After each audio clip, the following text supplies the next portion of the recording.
سچی بات سکھاتے یہ ہیں، سیدھی راہ دکھاتے یہ ہیں۔ اللہ کریم نبی پاک صلی اللہ علیہ وسلم کی ہم سب کو سچی محبت عطا فرمائے۔ کل جب پورے صراط پر جانا ہو، ہر ایک نے جانا ہوگا، مسلمان نے بھی کافر نے بھی، تو رب سلم کہنے والے غم زدہ کا ساتھ ہو، سلم سلم سلم سلم کی ڈھارت سے پل سے پار چلاتے ہی ہیں۔ کفار تو کٹ کٹ کے گر جائیں گے، مگر سرکار کے جو غلام ہوں گے نا، انشاءاللہ رب سلم کہنے والے کی آواز پر وجد لاتے جائیں گے انشاءاللہ۔ آئیے کچھ مختصر بیان بھی سنتے ہیں۔ قرآن مجید فرقان حمید میں سورہ بقرہ میں ارشاد ہوا، یا ایھا الذین آمنوا لا تقولوا راعنا وقولوا انظرنا واسمعوا وللکافرین عذاب علیم۔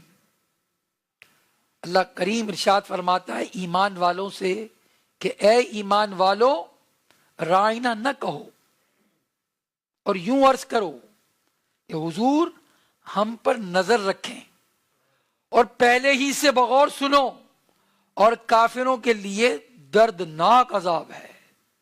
شان نزول کیا ہے اس آیت کریمہ کا جو میں نے ابھی تلاوت کی؟ نبی کریم صلی اللہ تعالی علیہ وسلم جب صحابہ کرام کو کچھ تلقین فرماتے، ارشاد فرماتے، تو کبھی کبھی درمیان میں وہ عرض کرتے نبی پاک علیہ السلام سے، راعنا یا رسول اللہ۔ اس کے معنی یہ تھے کہ اے رسول اللہ ہمارے حال کی رعایت فرمائیے، یعنی یہ کلام اقدس کو اچھی طرح سمجھ لینے کا ہمیں موقع دیجیے۔ یہودیوں کی لغت میں یہ جو کلمہ تھا راعنا کا، یہ بے ادبی کا معنی رکھتا تھا، اور انہوں نے اسے اب بری نیت سے یہودیوں نے کہنا شروع کر دیا۔ حضرت سعد بن معاذ رضی اللہ تعالیٰ عنہ یہودیوں کی اصطلاحات سے واقف تھے۔ آپ نے ایک روز یہ کلمہ یہودیوں کی زبان سے سنا، فرمایا، اے دشمنان خدا، تم پر اللہ کی لعنت، اگر میں نے اب کسی کی زبان سے یہ کلمہ سنا تو اس کی گردن اڑا دوں گا۔ یہودیوں نے کہا آپ ہم پر تو ناراض ہوتے ہیں، جبکہ مسلمان بھی تو یہی کہتے ہیں۔ اس پر آپ رنجیدہ ہوئے اور بارگاہ رسالت صلی اللہ علیہ وسلم میں حاضر ہوئے، تو یہ آیت کریمہ نازل ہوئی اور اس میں راعنا کہنے کی ممانعت فرما دی گئی، اور اس معنی کا دوسرا لفظ اللہ تبارک و تعالی نے عطا فرمایا، انظرنا، یعنی یہ کہنے کا آپ نے حکم ارشاد فرمایا۔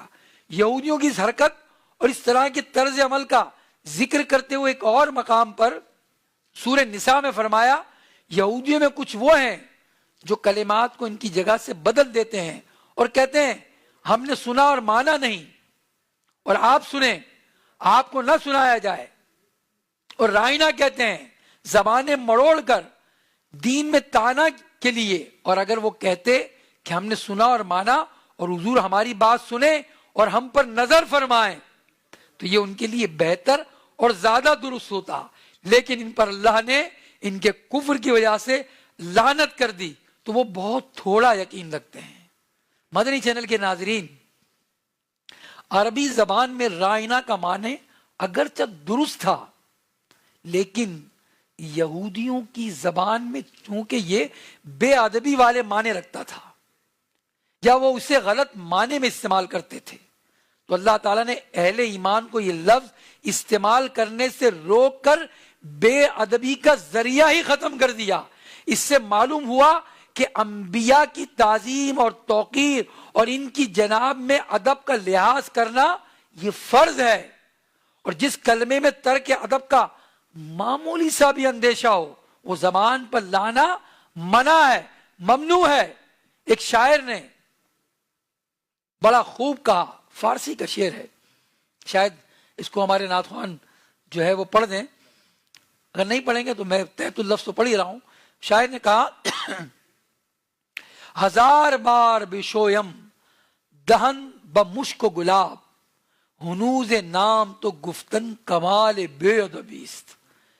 یعنی اگر ہم ہزار بار بھی مشک و گلاب سے اپنا منہ دھو لیں پھر بھی اس جان کائنات صلی اللہ علیہ وسلم آپ کا نام مبارک لینا اپنی زبان سے بے ادبی ہے۔ واقعی ہماری زبان کیا کیا کہتی رہتی ہے، اس زبان سے جو ہم دن میں نہ جانے کیا کیا کہتے ہیں۔ اور یہ زبان، شاعر نے بڑی عشق کی بات کہی کہ اگر 1000 بار بھی مشک و گلاب سے دھو لیں تب بھی آپ کا نام لینا کمال بے ادبی میں ہوگا۔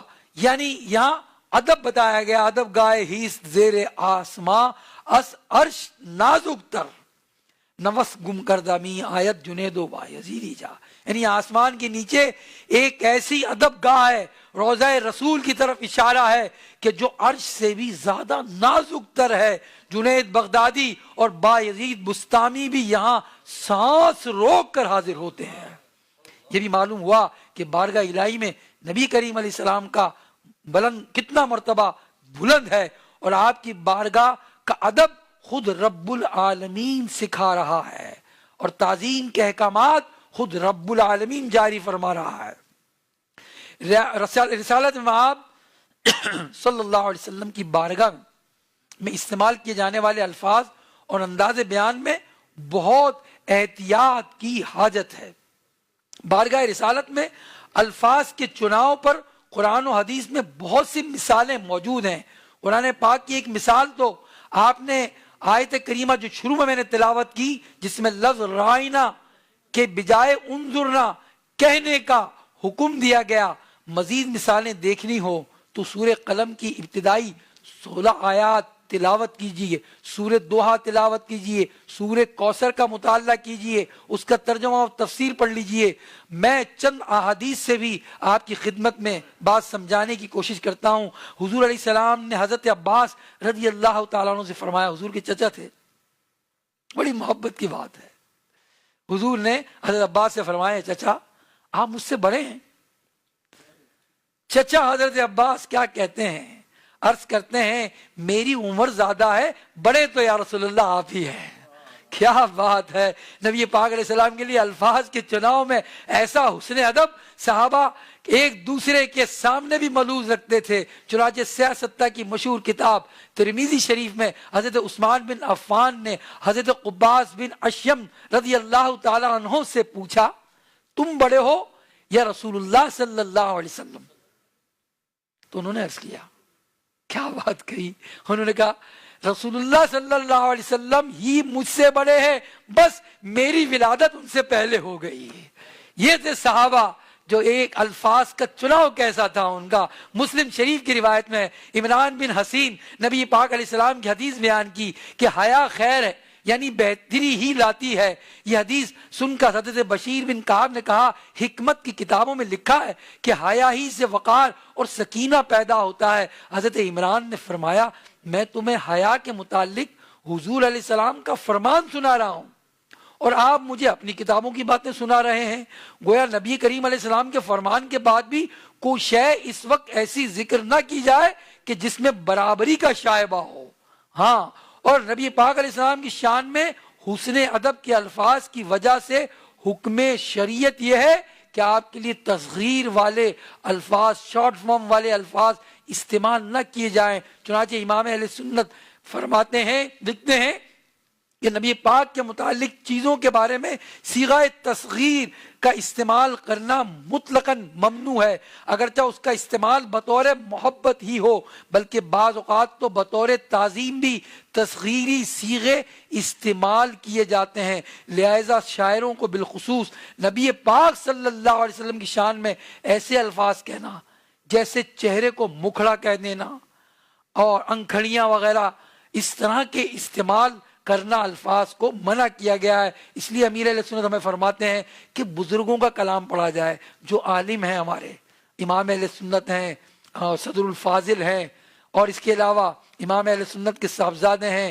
مدح حبیب صلی اللہ علیہ وسلم مولانا جمیل الرحمن رضوی ہیں، اس طرح اور بزرگوں کے کلام ہیں۔ تو جو غیر عالم ہے نا، وہ اتنا علم باز نہیں رکھتا، اور پھر بعض اوقات وہ ایسے الفاظ کا چناؤ کر دیتا ہے جو بے ادبی کی زمرے میں چلے جاتے ہیں۔ اللہ کریم ہمیں نبی کریم صلی اللہ علیہ وسلم کا ادب نصیب فرمائے، سچی محبت عطا فرمائے، ان کی تعظیم اور توقیر کرنے کی توفیق رفیق مرتے دم تک نصیب فرمائے، آمین یا رب العالمین۔ اب انشاءاللہ ہم 2 شعر منقبت کے سنتے ہیں۔